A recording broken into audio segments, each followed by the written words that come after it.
Students, today we will read chapter first, tracing changes through 1,000 years in history. In this chapter we will read about the changes through 1,000 years and what changes held during the thousand centuries. Take a look at map 1 and 2. Map 1 was made in 1154 CE by the Arab geographer Al-Idrisi.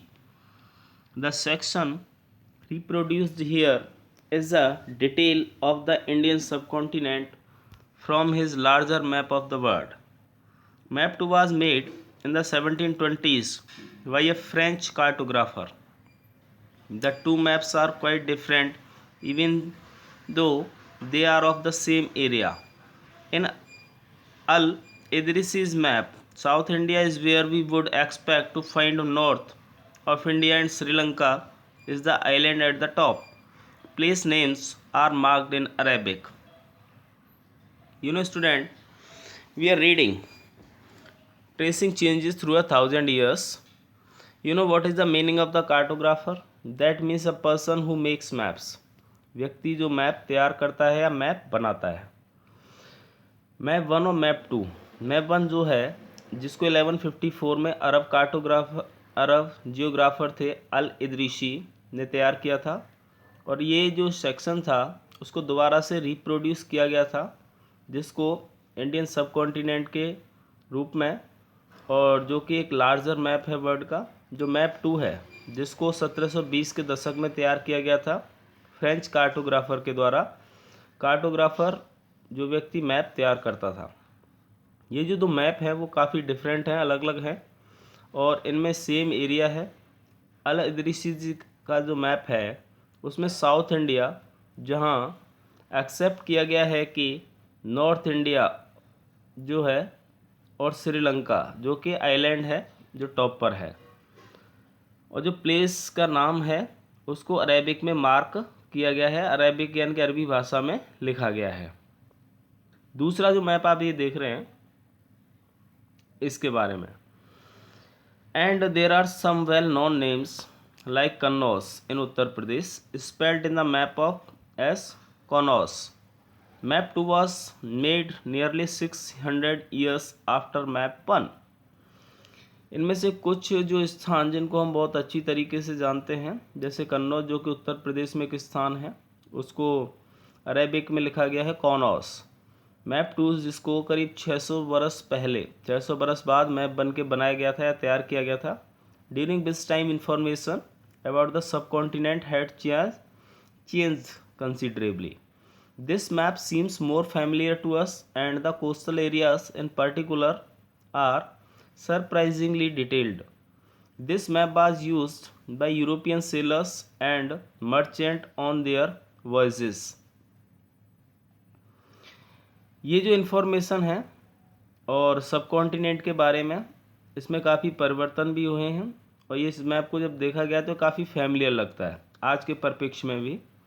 और जो coastal areas हैं उनको देख कर के काफ़ी आश्चर्य भी होता है, जिनको काफ़ी डिटेल में यहाँ पे दर्शाया गया है. इस मैप का उपयोग जो है यूरोपियन सेलर्स के द्वारा और व्यापारियों के द्वारा किया गया था जब वो भारत में आए थे, जब वो इंडिया आए. Equally important is the fact that the science of cartography different in the two periods. दोनों ही कालों के दौरान जो कार्टोग्राफी रही है, साइंस ऑफ कार्टोग्राफी, वो काफ़ी डिफर रही है. When historians read documents, maps and text from the past, they have to be sensitive to the different historical backgrounds, the context in which information about the past was produced. जब historians ने documents को पढ़ा और map और जो text था जो कि उनका एक पास था, यानी पास से उन्होंने जिन मैप्स को या टेक्स्ट को लिया था वो काफ़ी सेंसिटिव थे, और अलग अलग जो हिस्टोरिकल बैकग्राउंड रहा उनमें जो कॉन्टेक्स्ट रहा है, जिसमें जो भी जो इन्फॉर्मेशन थी जहाँ से पास्ट जिसको प्रोड्यूस किया गया, न्यू एंड ओल्ड टर्मिनोलॉजीज़, इनके अलावा जो नई और पुरानी जो टर्मिनोलॉजीज़ रही हैं उनके बारे में हम पढ़ेंगे. तो in the context in which information is produce changes with time. What about language and meanings? Historical records exist in a variety of languages which have changed considerably over the years. Medieval Persian, for example, is different from modern Persian. The difference is not just with regard to grammar and vocabulary. The meanings of the words also change over time.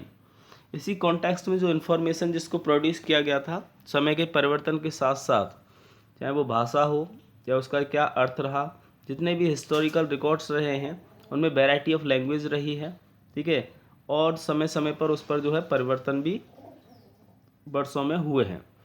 जो medieval Persian रहा है, यानी कि जो मध्यकाल में जो फारसी भाषा है, उदाहरण के लिए जो अलग अलग जो मॉडर्न पर्शियन रहा और जो डिफरेंसेस रहे हैं उसके रिगार्डिंग, चाहे ग्रामर हो या वोकेबलरी हो या मीनिंग ऑफ वर्ड्स हो, वो समय के साथ बदले हैं. Now take the term Hindustan. For example, today we understand it as India.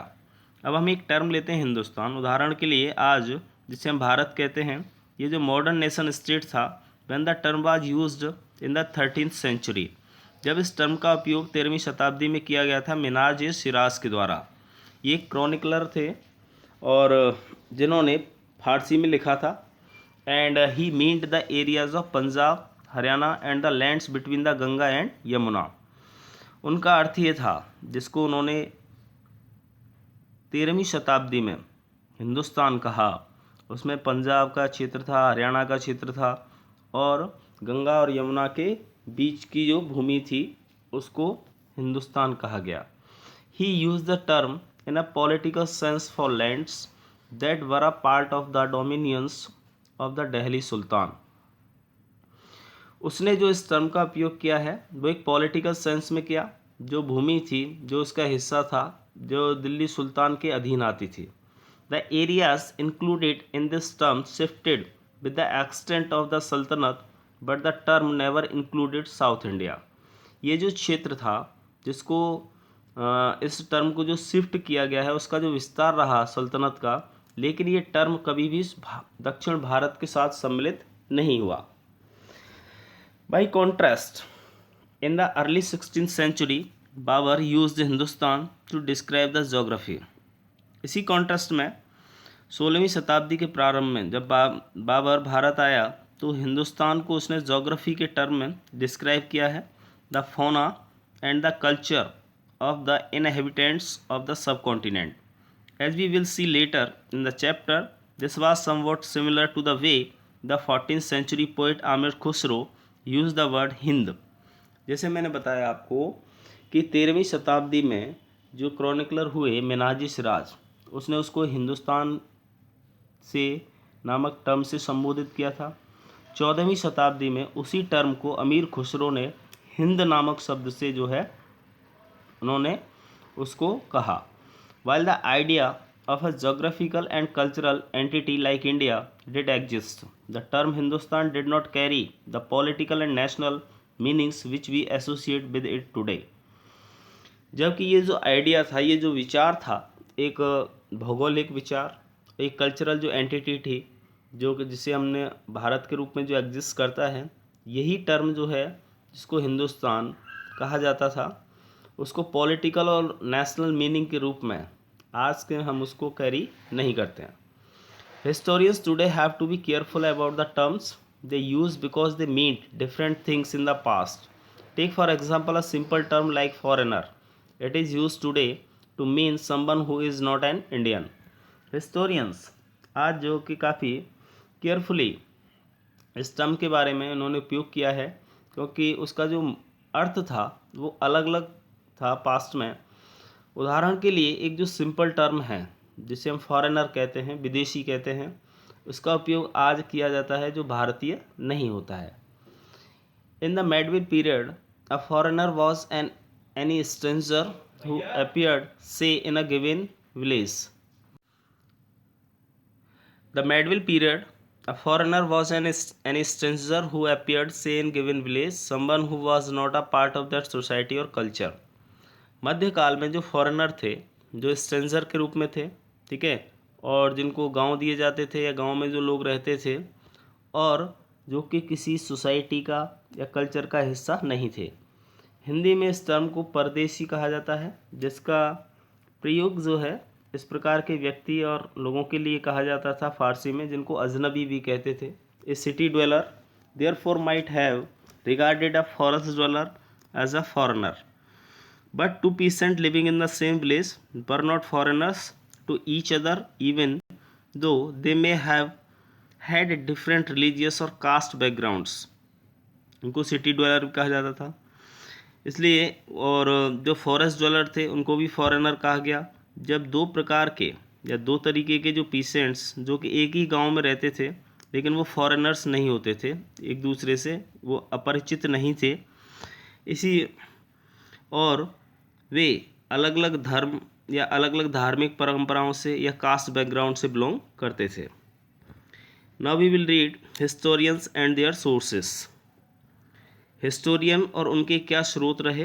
तो जो हिस्टोरियंस थे उन्होंने अलग अलग प्रकार के सोर्सेस से सीखा अपने पास्ट के बारे में, और ये डिपेंड करता था उस दौर के बारे में, उस पीरियड के बारे में जिनके बारे में उन्होंने अध्ययन किया और उन्होंने उसकी इन्वेस्टिगेशन किया। Last year, for example, you read about the rulers of the Gupta dynasty and Harshvardhan. In this book, we will read about the following 1000 years from roughly 700 to 1750. पिछले वर्ष उदाहरण के लिए आपने गुप्ता डायनेस्टीज के रूलर्स के बारे में, हर्षवर्धन के बारे में पढ़ा, और इस बुक में हम जो है 1000 वर्षों के बारे में पढ़ेंगे, जो कि 700 ईस्वी से लेकर के 1750 के मध्य का समय रहा है। You will notice some continuity in the sources used by historians for the study of his period. They still rely on coins, inscriptions, architecture, and textual records for information. But there is also considerable discontinuity. The numbers and variety of textual records increased dramatically during the period. This slowly displaced over types of the available information. Through this period, paper gradually became cheaper and more widely available. That means आपने notice किया होगा कि कुछ ऐसे source हैं जिनका उपयोग historians ने किया है उस पीरियड के काल में, और उन्होंने रिलाई किया, उन्होंने कोइंस से, इंस्क्रिप्शन से, आर्किटेक्चर से, टेक्सचुअल रिकॉर्ड से काफ़ी इन्फॉर्मेशन जो है प्राप्त की, लेकिन उसमें काफ़ी डिसकंटिन्यूटी रही, और जो नंबर ऑफ़ वैरायटी जो टेक्सचुअल रिकॉर्ड्स से उनकी संख्या में एक नाटकीय परिवर्तन हुआ इस काल के दौरान, और धीरे धीरे वो जो है अन्य प्रकार से जो इन्फॉर्मेशन उपलब्ध थी वो डिस्प्लेस हुई, और इस पीरियड के दौरान जो पेपर्स थे वो धीरे धीरे काफ़ी सस्ते हुए और वो ज़्यादा वाइडली अवेलेबल भी थे। People used it to write holy text, chronicles of rulers, letters and teachings of the saints, petitions and judicial records, and for registers of accounts and taxes. Manuscripts were collected by wealthy people, rulers, monasteries and temples. They were placed in libraries and archives. These manuscripts and documents provide a lot of detailed information to historians, but they are also difficult to use. Peoples लोग जो थे उन्होंने holy text लिखा, chronicles of rulers, letters, teaching of saints, बहुत सारे जो थे उन्होंने जुडिशियल रिकॉर्ड्स, और ये जितने भी जो रजिस्टर्स से, अकाउंट्स से, टैक्सेस से, मैन्यूस्क्रिप्ट थी, उन सबको कलेक्ट किया गया वेल्दी पीपल्स के द्वारा, रूलर्स के द्वारा, मोनेस्ट्रीज के द्वारा, टेम्पल्स के द्वारा, और उन्होंने उनको रखा लाइब्रेरीज़ में और आर्चीव्स में। ठीक है, आर्चीव्स कहा जाता है वो एक ऐसा स्थान होता है जहाँ पर डॉक्यूमेंट्स और मैन्यूस्क्रिप्ट जो होती हैं जिनको स्टोर किया जाता है। ठीक है, मैन्यूस्क्रिप्ट कहा जाता है जो हस्तलिखित, या उसको पांडुलिपि हम कहते थे। तो इन सभी के ये जो मैन्यूस्क्रिप्ट थी या जो डॉक्यूमेंट्स थे उनसे काफ़ी जो है डिटेल्ड इन्फॉर्मेशन उन हिस्टोरियंस ने प्राप्त की, लेकिन उनको उपयोग करना काफ़ी मुश्किल था। There was no printing press in those days, so scribes copied manuscripts by hand. If you have ever copied a friend's homework, you would know that this is not a simple exercise. Sometimes you cannot read your friend's handwriting and are forced to guess what is written. As a result, there are small but significant differences in your copy of your friend's work. Manuscript copying is sometimes somewhat similar. As scribes copied manuscript, they also introduced small changes. A word here, a sentence there. These small differences grew over centuries of copying and until manuscripts of the same text became substantially different from one another. This is a serious problem because we rarely find the original manuscript of the another today. Author today. We are totally dependent upon the copies made by later scribes. As a result, historians have to read different manuscript versions of the same text to guess what the author had originally written. That means, you know, उस समय ना तो कोई printing press थी उन दिनों में, और जो मैन्यूस्क्रिप्ट होते थे जिनको हाथ से लिखा जाता था तो हाथ से ही उनको कॉपी किया जाता था। यदि आप अपने फ्रेंड्स के होमवर्क को कॉपी करते हैं तो आप ये जानते हैं कि कई बार क्या होता है कि आपको उसकी राइटिंग समझ में नहीं आती कि उसने क्या लिखा है, तो आप केवल उसमें क्या कर सकते हैं, गैस कर सकते हैं, है ना। और ना ही आप उसको जो है अपने फ्रेंड्स की हैंड राइटिंग को समझ सकते हैं, तो केवल क्या करेंगे, गैस करेंगे और तभी वो लिख पाएंगे। उसका परिणाम ये होता है कि जो छोटे होते हैं, ठीक है, या कुछ वर्ड्स ऐसे होते हैं जो स्मॉल होते हैं, सिग्निफिकेंट होते हैं, और उसमें अलग अलग डिफरेंसेस होते हैं। तो मैन्यूस्क्रिप्ट जो है वो सिमिलर होती थी और उनको मैन्यूस्क्रिप्ट के रूप में ही कॉपी किया जाता था और उनको उसमें कुछ स्मॉल चेंजेस होते थे। एक वर्ड होता था, है ना, एक वर्ड कोई सेंटेंस है उसको परिवर्तित कर दिया जाता था। तो ये जो छोटे छोटे जो डिफरेंसेस थे उनसे जो है शताब्दियों में काफ़ी जो है वृद्धि हुई, उनको कॉपी किया गया मैन्यूस्क्रिप्ट्स को, और कुछ टेक्स्ट जो थे उनमें परिवर्तन हुए। और ये काफ़ी एक सीरियस प्रॉब्लम रही क्योंकि रेयरली ये देखा गया था कि जो ओरिजिनल मैन्यूस्क्रिप्ट होते थे उनको जो ऑथर थे, जो लेखक होते थे, जो राइटर होते थे, उनमें कुछ परिवर्तन ढूंढना चाहते थे और टोटली वो उसको कॉपी किया करते थे। और उसका परिणाम ये हुआ कि जो हिस्टोरियंस थे उन्होंने अलग अलग मैन्यूस्क्रिप्ट्स को पढ़ा, उनके वर्जन्स को पढ़ा और उनमें जो है कुछ परिवर्तन किए अपने अनुमानों के आधार पर, जो वास्तविकता में ओरिजिनली जिनको लिखा गया था। On occasion authors revise their chronicles at different times. The 14th century chronicler Ziauddin Varni wrote his chronicle first in 1356 and another version 2 years later. The two differ from each other, but historians did not know about the existence of the first version until the 1960s. It remained lost in large library collections. जो authors थे कई अवसरों पर उन्होंने chronicles के माध्यम से उसको रिवाइज किया अलग अलग समय में। 14वीं शताब्दी में जो क्रॉनिकलर हुए ज़ियाउद्दीन बर्नी, उन्होंने अपना एक क्रॉनिकल लिखा था, पहला 1356 में, और एक अन्य वर्जन उन्होंने 2 वर्ष के बाद लिखा था, और दोनों में काफ़ी डिफरेंसेस थे एक दूसरे से। तो जो हिस्टोरियंस वो ये नहीं जानते थे कि इनका अस्तित्व क्या है, एग्जिस्टेंस क्या है। और पहला जो वर्जन जो कि 1960 में लिखा गया था और वो बाद में क्या हो गया, लॉस्ट हो गया था लाइब्रेरी कलेक्शन से।